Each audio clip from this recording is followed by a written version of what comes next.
학교에서 과연 이번에 주제를 뭘로 잡아서 학교를 할 것인가, 이 문제를 놓고 고민을 하게 됐습니다. 그러면서 우리 박민석 목사님이 제안하기를 구원론에 대한 설교를 어떻게 할 것인가, 우리가 이를 고민해보자고 이야기를 하시더라고요.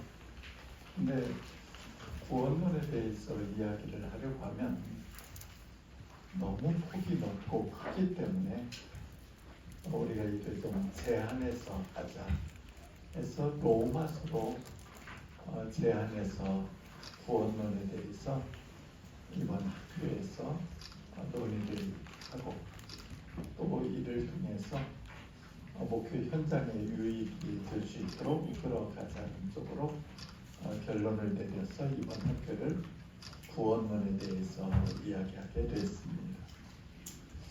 사실 구원론에 대해서 이야기하게 되어지는 바탕도 어찌 보면 오늘의 한국 교회의 어려운 문제를 해결하기 위해서는 구원론이 절대적으로 필요하지 않느냐 하는 생각을 깊이 하게 됐습니다. 여러분들 우리 학생들 논문을 지도하다 보니까 어떤 학생이 그런 표현을 써놨더라고요. 우리가 기원 전과 후를 예수 그리스도 중심으로 나누는, 그래서 BC와 AD로 나누게 되어지는데 요즘의 시대는 AC와 BC로 나누는 시대가 되었다는 겁니다. 그래서 BC는 코로나 이전 시대, A씨는 코로나 이후 시대. 그래서 코로나 전후 세대가 너무 많은 면에서 변화를 가져왔다는 겁니다. 우리 교회들이 물론 그 전부터 침체 또 내지는 마이너스 성장의 길을 걷기 시작했던 건 사실이지만 이 코로나를 기점으로 해서 한국 교회의 출석률이 뚝 떨어졌기 때문에 우리 학생들 논문 가운데서도 가나안 성도를 어떻게 인도할 것인가, 한국 교회가 지금은 1000만을 이야기하던 시대에서 600만 내지 700만 정도밖에 되지 않는다. 그래서 30-40% 정도가 가나안 성도가 돼서 지금 한국 교회가 어려움 가운데 있는데 이를 어떻게 인도해 갈 것인가, 이들에게 어떻게 복음의 메시지를 전할 것인가에 대해서 고민하는 모습을 보게 되었습니다. 여기에다가 한국 교회의 아픔 중에 하나가 이단들이 득세함으로 인하여 교회가 어지러워지고 있는 이러한 현실을 보게 된다는 사실입니다.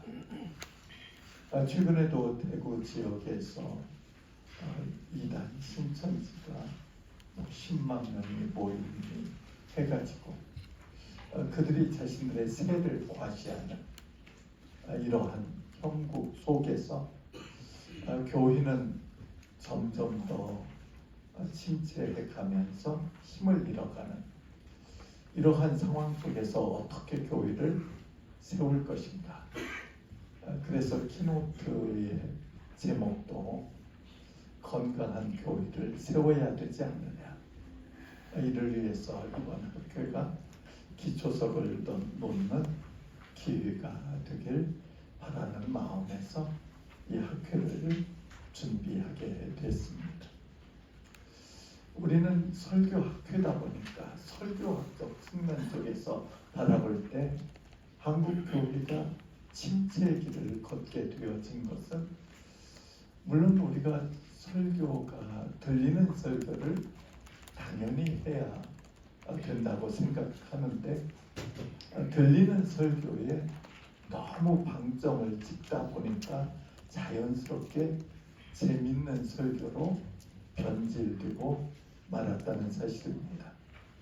그래서 방송에 나와서 코미디하는 목사님들이 인기 있는 목사가 되어 있는 이러한 시대로 변질되어 가다 보니까 목회자들이 점점 예화집 또 유모집 이런 것들을 찾아서 설교 시간에 어떻게 성도들의 귀를 즐겁게 할 거인가만 초점을 맞추다 보니까 한국 교회의 성도들이 어찌 보면 교회는 나오긴 나오는데 신앙의 뿌리가 흔들리고 있었던, 어찌 보면 교회에 이미 코로나 이전부터 뿌리가 썩어져 가는 이러한 교회가 되지 않았는가, 이런 생각을 하게 되었습니다.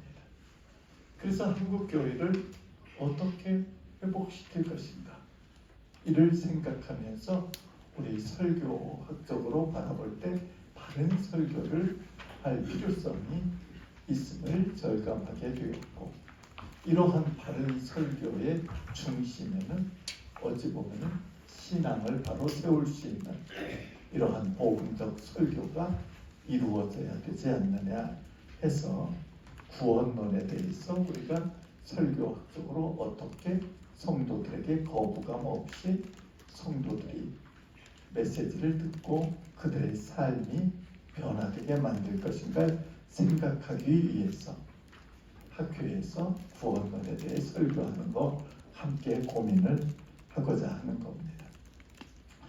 우리는 무엇보다도 한국 교회의 문제 중에 하나가 지금 교회의 신뢰도가, 목회자의 신뢰도, 또 성도들의 신뢰도가 다른 종교들보다도 더 낮은 이러한 상황이기 때문에 우리가 한국 교회의 신뢰도를 다시 어떻게 높일 수 있는가?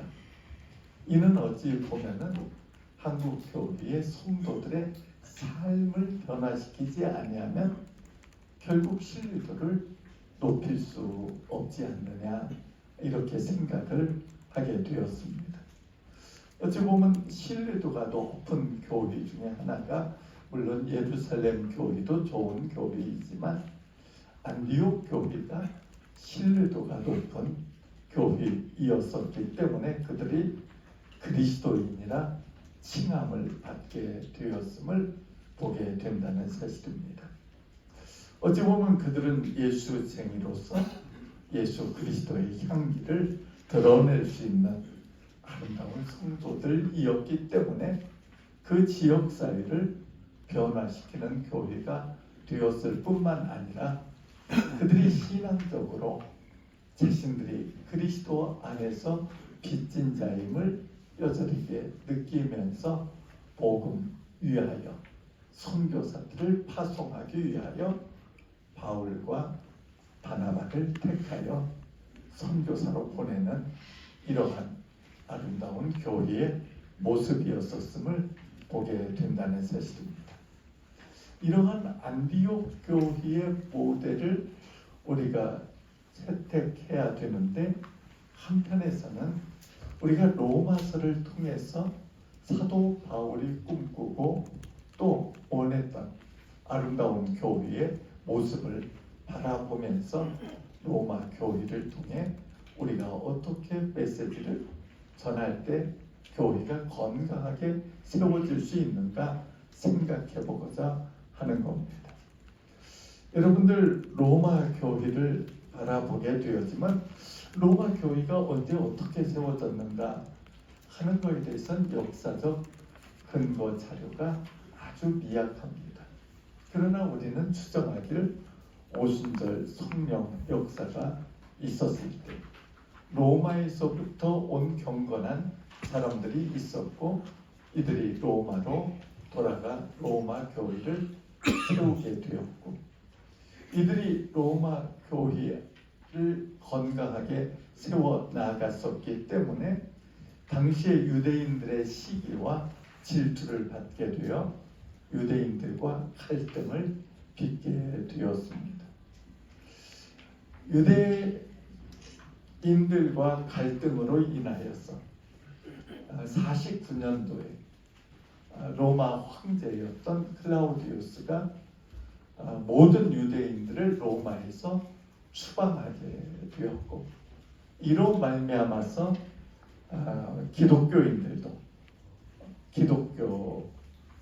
유대인들도 로마에서 추방되었던 것을 우리가 사도행전에서 보게 된다는 사실입니다. 그들이 추방되어서 지내는 동안 로마 교회는 이방 크리스천들에 의하여 구성되어졌고, 이방 크리스천들이 하나님의 역사하심으로 말미암아서 교회가 다시 회복되어지고 건강하게 세워지게 되었습니다.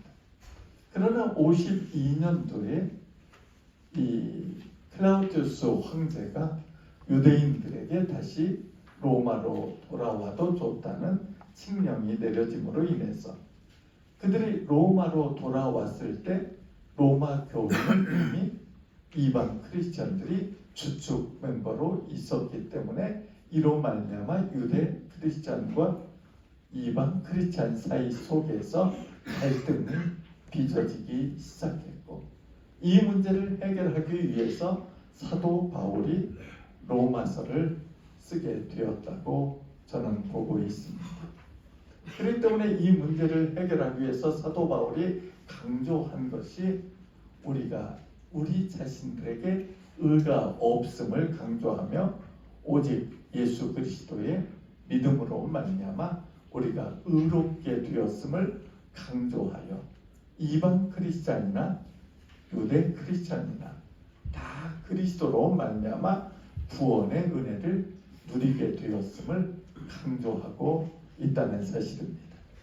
그렇기 때문에 로마서에서는 사도 바울이 강조하는 것 중에 하나가 우리의 구원은 예수 그리스도의 믿음으로 우리가 구원에 이르게 되었음을, 은혜의 선물임을 강조하고, 또 나아가서 이로 말미암아 우리가 구원을 받게 되어진 것은 결국 예수 그리스도의 은혜이기 때문에 우리는 빚진 자로 살아가는 삶이 되어야 함을 강조하고 있다는 사실입니다. 유대 크리스찬이나 이방 크리스찬이나 다 빚진 자이기 때문에 자기의 의를 내세우는 사람이 아니라 다른 사람을 더 존귀하게 세워나가는 사람들이 되어야 함을 강조하고, 또 더 나아가서 빚진 자로서 선교적 교회가 세워져야 함을 강조하고 있다는 사실입니다. 그렇기 때문에 사도 바울이 자신이 서바나까지 복음을 전하기 위하여 나가게 되어질 것임을 강조하며 빚진 자로 살아나가는데, 로마 교회 성도들도 마찬가지로 빚진 자로서 은혜 받은 자로서 삶을 살아나가 건강한 선교적 교회를 세워야 됨을 로마서에서 전체적으로 강조하고 있음을 보게 된다는 사실입니다. 그래서 우리는 로마서를 통해서 설교해야 될 것이 우리가 구원을 받게 되었음을 강조하며 은혜로 되었음을, 또 나아가 빚진 자로서 교회 안에서 섬기는 자의 삶을 살 때 건강한 교회가 될 수 있음을 강조하고 있는 모습을 보게 된다는 사실입니다. 그래서 이번 학교에서 우리가 로마서를 신약학자인 최선봉 교수님을 통해 로마서의 신약적 개념 속에서 바라보게 될 것이고, 또 나아가서 김삼문 목사님을 통해 설교학적 관점에서 보게 되어질 것이고, 김병태 교수님을 통해서 우리가 목회자로서 설교를 어떻게 끌어갈 것인가에 대해서 생각을 하고자 할 겁니다. 여러분들 이번 학교를 통해서 많은 것, 또 교회를 건강하게 세워나갈 수 있는 좋은 시간이 되시길 바랍니다. 감사합니다.